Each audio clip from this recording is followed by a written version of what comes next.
What's up, everybody? This is Rob Barrington from BridgeLesson.com, and this is day 2 of our weekly challenge with the robots. We are once again playing Imps against the robot, which is honestly their wheelhouse. This is their happy zone, playing Imps and/or the Just Declare tournaments that we play with them once in a while. So at this point, we appear to be doing pretty well. I think we're probably average-ish in both of these spots. I can't imagine the robot doing too much differently in either of these first two hands, but we're able to bid a game on both of those. So we're off to an okay start. Nothing we can do on board 1. That's always going down, and number 2 looks like it would always make as well. So you would expect this match to be close at this point. And here we're just, as we said at the end of yesterday, we're just going to open 1 no trump and see where we end up here. And we get to play our favorite contract, 1 no trump. Take a look, folks.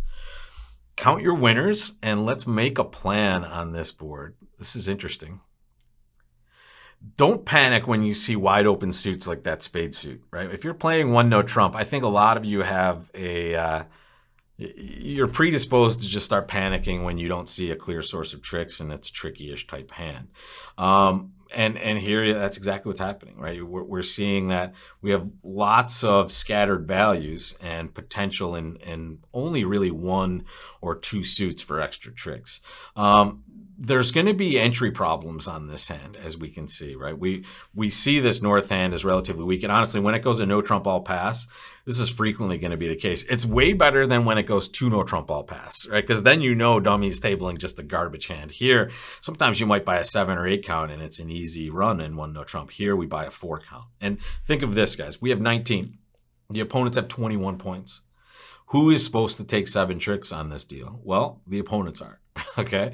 And you know, we may go down in this spot. Luckily, we're not vulnerable, but there's really nothing else we're going to do about this. So our job is to play this as best as we possibly can. And really, I think what I'm going to do is hope on some sort of reasonable spot in this heart suit. So first things first, when they lead a diamond, I think they may eventually switch to a spade and take all their tricks. I don't want them to do that right away because I don't want to have to make any pitches until I find out what I can set up here. So here I'm going to win this ace of diamonds.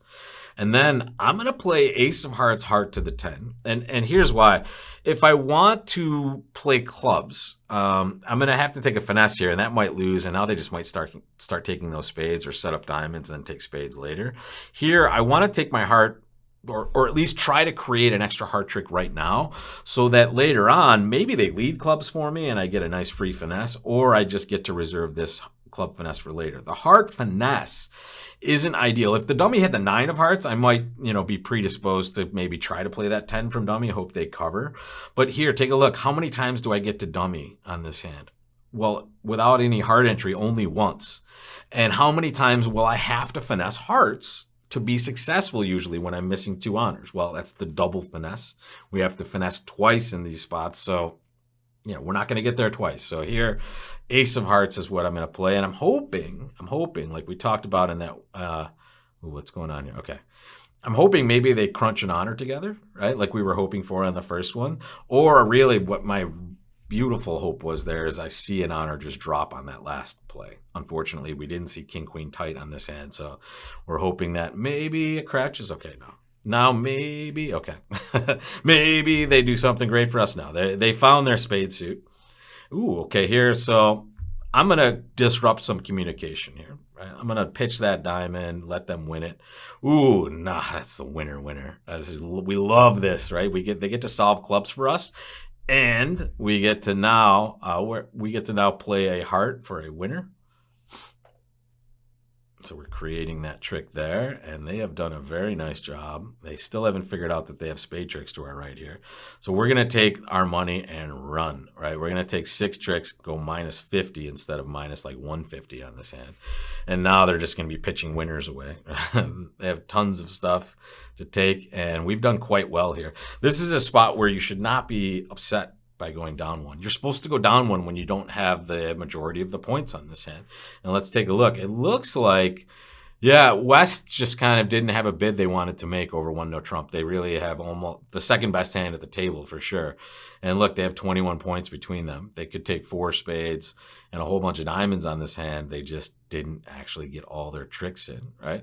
Notice that club finesse is finessable at any time, right? So they didn't give us too much by leading that club, but it was kind of weird that they didn't go about setting up the rest of their tricks. But the crucial play here was ducking that diamond. It confused the opponents enough so that they couldn't get in. Watch this. If we play the king, right, now whenever we give up that heart to the queen at some point, or excuse me, whenever we give up another trick here at some point, right, they just get to run those diamonds. So here we gave them a chance to go wrong, and they did, right? They went wrong by just leading a club now, right? If they let a spade to partner, take a look. Let's see what they show for double dummy. Yeah, down 2 at least at that point when they lead a spade. Whereas here, you know, when they do anything else, we get to hold it up to down 1, which is a win, especially when you know the opponents have more points than you do. If you only go down 1 and 1 no trump, you've done a pretty good job. All right, take a look at this one. 1 diamond on our right. They keep opening the bidding on us, right? Which they're supposed to do for sure. Especially with this sort of hand, right? In third chair, I would be opening aggressively with these players' cards all the time. And this is just a really tough spot, right? We have 4 cards in their diamond suit. We don't have enough to overcall 1 no trump. We also don't really have a good takeout double, right? We're just kind of throwing a dart here as to what might be right. Sometimes in the weekend game, you might see a really weird no trump opening bid. But you know, that's not for the faint of heart, and we don't really want to play 1 no trump doubled at any of these spots. That's just the worst case scenario is if you decide to bid a no trump and lefty has passed like a 10 or 11 count in first chair, and they just double you for penalty and you're getting crushed. So here you have to be disciplined and just pass. And when you do this, folks, you have to understand that you may not get another call, but it is so unlikely, right? You're almost always going to see another bid, and then you can make another choice afterwards, or maybe partner does something. So here, we're just going to pass and see what happens. And now we just might sit back and defend 1 no trump, it looks like. Okay, so make a choice of leads. It's a tough one. What do you want to lead against this contract?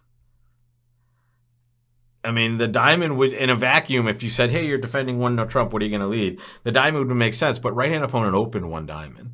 The other leads that are tempting are the king of clubs, except you don't have length there, but do the opponents likely have length? Maybe. I mean, I guess left-hand opponent could have some clubs along with their 1 heart bid. They were just bidding 1 time.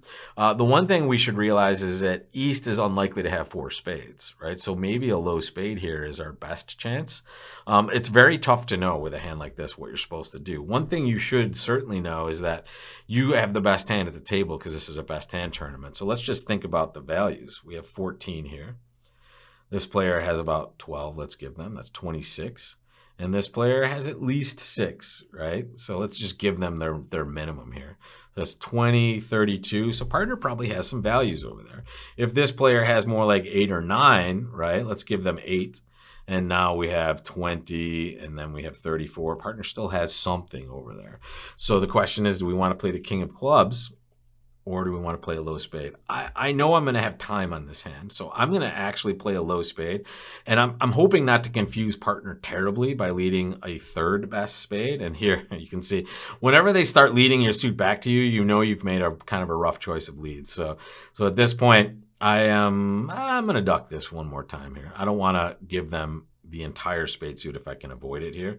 And here they did have a third spade and maybe a fourth spade. Okay, good. So maybe we can keep them off of dummy at this point. I'm just going to now start playing clubs. I don't know what that 5 of clubs is supposed to mean by partner over there, unfortunately. So we're just going to follow suit here. Okay, all right. Maybe we should have done this originally. Bingo. And now the question is, what do we lead? Well, we know partner has the ace of clubs now, right? So that's 4 points out of the 6 that they could have.